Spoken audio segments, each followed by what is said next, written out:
যেই ব্যক্তি সদা সর্বদা 5টি আমল করবে, 5টি কাজ করবে, আল্লাহ রাব্বুল আলামিন তাকে পাহাড় সম পরিমাণ সওয়াব দিয়ে দিবেন। জোরে বলুন সুবহানাল্লাহ।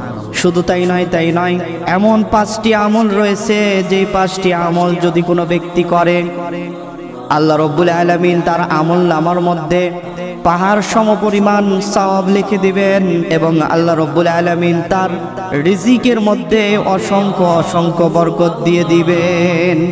5টি আমলের মধ্যে প্রথম নাম্বার আমল হচ্ছে যেই ব্যক্তি সদা সর্বদা দান সাদকা করবে, আল্লাহ রাব্বুল আলামিন তাকে পাহাড় সম পরিমাণ সওয়াব লিখে দিবেন। আল্লাহ রাব্বুল আলামিন তার আমলনামার মধ্যে পাহাড় সম পরিমাণ নেকি লিখে দিবেন এবং আল্লাহ রাব্বুল আলামিন ওই ব্যক্তির রিজিকের মধ্যে অসংখ্য বরকত দিয়ে দিবেন। 2 নম্বর হচ্ছে যেই ব্যক্তি আত্মীয়তার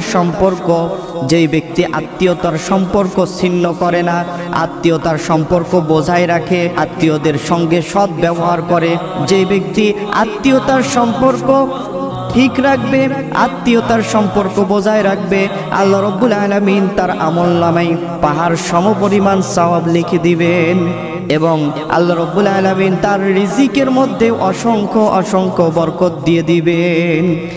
3 নম্বর হচ্ছে ওই ব্যক্তি যেই ব্যক্তি সদা সর্বদা আল্লাহ রাব্বুল আলামিনের পথে জিহাদ করে, সেই জিহাদটা যদিও হয় নফসের বিরুদ্ধেও যদি জিহাদ করে, নফসের বিরুদ্ধে জিহাদ কিভাবে? কোনো মানুষের অন্তর চাচ্ছে, নফস চাচ্ছে খারাপ কাজ করার, সেই খারাপ কাজ না করাটাই হচ্ছে নফসের সাথে জিহাদ করা। কোনো ব্যক্তি যদি নফসের সাথে জিহাদ করে, আল্লাহ রাব্বুল আলামিন তার আমলনামায় পাহাড় সম পরিমাণ সওয়াব লিখে দিবেন এবং আল্লাহ রাব্বুল আলামিন তার রিজিকের মধ্যে অসংখ্য বরকত লিখে দিবেন। আমাদের রিজিকের মধ্যে বরকত নাই কেন? সামান্য ছোটখাটো কথা নিয়ে আমরা আত্মীয়তার সম্পর্ক একেবারে ছিন্ন করে দিই। বছরের পর বছর, মাসের পর মাস আত্মীয় স্বজনদের সাথে কোনো সম্পর্ক নাই, সম্পর্ক ছিন্ন করে ফেলি। আত্মীয়তার সম্পর্ক যদি আমরা ছিন্ন করি তাহলে আমাদের রিজিকের মধ্যে বরকত থাকবে না। 4 নম্বর ওই ব্যক্তি যে সদা সর্বদা ওযু অবস্থায় থাকে, যেই ব্যক্তি সদা সর্বদা ওযু অবস্থা থাকে, আল্লাহ রাব্বুল আলামিনের হাবিব সাল্লাল্লাহু আলাইহি ওয়াসাল্লাম ইরশাদ করেছেন যেই ব্যক্তি সদা সর্বদা ওযু অবস্থায় থাকে তার নামাজের মধ্যে তাকবীর উলা ছুটে যায় না, প্রথম কাতারের মধ্যে নামাজ আদায় করতে পারে, যে ওই ব্যক্তির আমলনামায় আল্লাহ রাব্বুল আলামিন পাহাড় সম পরিমাণ সওয়াব লিখে দেন এবং আল্লাহ রাব্বুল আলামিন তার রিজিকের মধ্যে অসংখ্য বরকত দিয়ে দেন।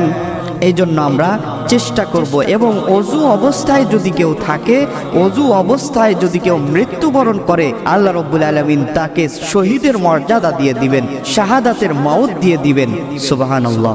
5 নম্বর ওই ব্যক্তি যে সদা সর্বদা পিতামাতার অনুগত্য করে, পিতামাতার অবাধ্য হয় না, পিতামাতার বাধ্য সন্তান যেই ব্যক্তি, যেই সন্তান পিতামাতার বাধ্যতা থাকে, যেই সন্তান পিতামাতার বাধ্য হয়ে থাকে, ওই সন্তানকে আল্লাহ রাব্বুল আলামিন ওই সন্তানের আমলনামায় আল্লাহ রাব্বুল আলামিন পাহাড় সম পরিমাণ সওয়াব লিখে দেন। ওই সন্তানের রিজিকের মধ্যে আল্লাহ রাব্বুল আলামিন অসংখ্য বরকত দিয়ে দেন।